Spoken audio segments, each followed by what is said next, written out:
to the Indian Sea. That was a line which comes in later.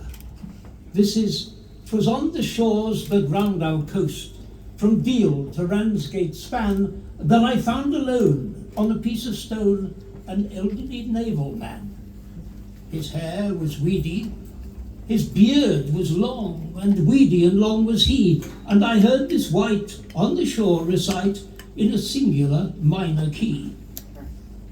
Oh, I am a cook and a captain bold, and the mate of the Nancy brig, and a boatswain tight, and a midshipmite, and the crew of the captain's gig.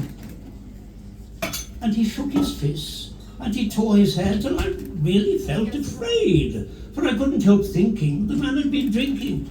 And so I simply said, "Oh, elderly man, it's little I know of the duties of men of the seas, but I'll eat my hand if I understand. However you can be at once a cook, and a captain bold, and the mate of the Nancy brig, and a boatswain tight, and a midshipmite, and the crew of the captain's gig." Well, he gave a hitch to his trousers, which was a trick all seamen learn, and having got rid of a thumping quid, he spun this painful yarn. "'Twas on the good ship Nancy Bell that we sailed to the Indian Sea, and there on a reef we come to grief, which has often occurred to me. And pretty nigh all the crew was drowned.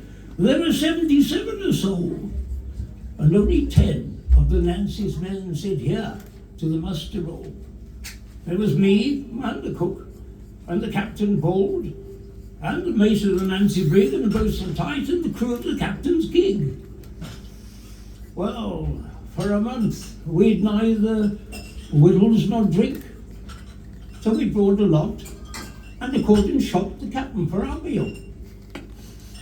The next lot fell to the Nancy's mate, and a delicate dish he made. Then our appetites with the midshipmite, we 7 survivors stayed. And next we murdered the boatswain tight, and he much resembled pig. Then we whittled free to the cook and me on the crew of the captain's gig. And only the cook and me was left, and the delicate question of which of us goes into the kettle arose. So we argued it out to sitch. For I loved that cook as a brother I did, and that cookie fair worshipped me, but we'd both be blowed if we'd other bestowed in the other chap's hold, you see. I'll be eat if you die, soft me, says Tom. Yes, says, yes, you will, says I. I'm boiled if I die, my friend, quoth I. And exactly so, quoth he. James, said he, to murder me were a foolish thing to do, for can't you see that you can't cook me while I can, and I will cook you. So he boils some water and takes some salt and pepper in portions true, and some chopped shallot, which he never forgot, and some sage and parsley too.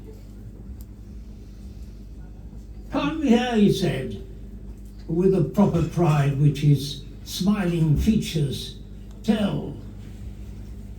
'Twill soothing be if I let you see how extremely nice you'll smell. So he stirred it round and round and round, and he sniffed at the foaming froth, when I upped with his heels and smothered his squeals in the scum of the boiling broth. Well, I ate that cook in a week or less, and as I eating be the last of his chops, why, a vessel in sight I see. And I never laugh, and I never lark nor play, but I sit and croak on a single joke I've got, which is to say, oh, I am a cook and a captain bold, and the mate of the Nancy brig, and a boatswain tight and midshipmite, and the crew of the captain's gig.